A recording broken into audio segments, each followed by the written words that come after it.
When we last left you with the Project Veritas expose of Pfizer as disseminated by someone very high-ranking in the organization, Jordan Tristan Walker, he stated that he thought that it might affect the menstrual cycle. Project Veritas asked Dr. Robert Malone, the inventor of the mRNA vaccine, what this could possibly mean and whether it was medically accurate. For YouTube purposes, everything about to be stated is medical misinformation. The young gentleman's disclosure that the hypothalamic pituitary gonadal axis is being damaged in some way by the product. That appears to be their working hypothesis based on what he said. That has huge implications and may explain many of the symptom clusters that exist. Something irregular about their menstrual cycle, so people will have to investigate that down the line. Yeah. Because that is a little concerning. Because, like, if you think about the science, like, it shouldn't be interacting with, like, you know, it's called, like, the hypothalamus pituitary gonadal axis. Right. Like, you know, the hormones regulate their menstrual cycles and things like that. And the vaccine shouldn't be interfering with that, so we don't really know what's It shouldn't? It shouldn't, like, no. But is it? There's something happening, but we don't know what's around.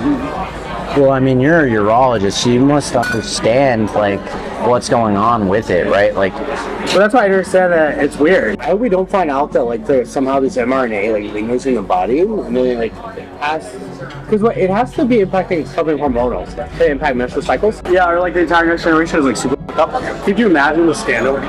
Oh my god, I mean, I'd take Pfizer off my resume. What this gentleman is positing is immense in terms of its implications, particularly considering that these products have been administered often through coercion and compulsion to literally billions of humans all across the globe. Damage to the HPA axis can affect your immune system. It affects stress responses. It affects development, childhood development. It has a multiplicity of potential effects on the body. His statement that Pfizer is actually engaged in gene editing research using this technology, intending to develop it for clinical purposes, is also stunning. Walker doesn't explicitly say that, he doesn't use the words that this affects women's pregnancy. What's the scientific interpretation of how that affects a woman's fertility and overall pregnancy? So Mr. Walker does not explain the potential reproductive risks that he is identifying as present. The implications here for developing children are profound. All of those risks that were disclosed in the prior videos are forward-looking risks. They're potential future risks in the event that a virus is released. What's remarkable to me about this particular video that you're now releasing is that it is disclosing current risks. It is disclosing Pfizer's apparent awareness of the underlying biology behind those risks. The implication is huge. And here's the thing, as Robert Malone stated, many people took this vaccine because they were coerced, because they were forced, because the powers that be put it upon them, and that includes YouTube, that negated any possible discussion of the vaccine. And this, of course, makes us less trustful of the other vaccines that exist, and many families are now not getting their children vaccinated for things like polio, and this happened in my family, because they are dubious of the medical establishment because of the censorship.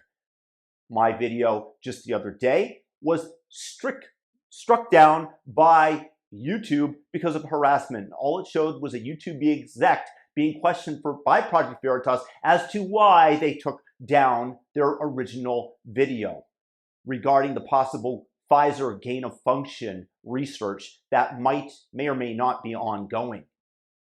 They deemed it, of course, medical misinformation or whatever other BS claim that they did. But the censorship has a profound effect on our society, and this is why we need a free and open society so that we can debate these events, and that people do not lose trust in the establishment, in the institutions as they have. Because all of these mothers that have had their cycle upended by this vaccine, let's hope that it's nothing.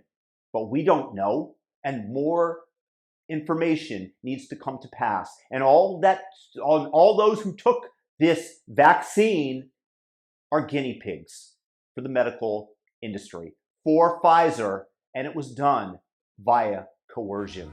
So let that sit with you the next time that your superiors, these elitists, these WEF types, claim to know what is best for you.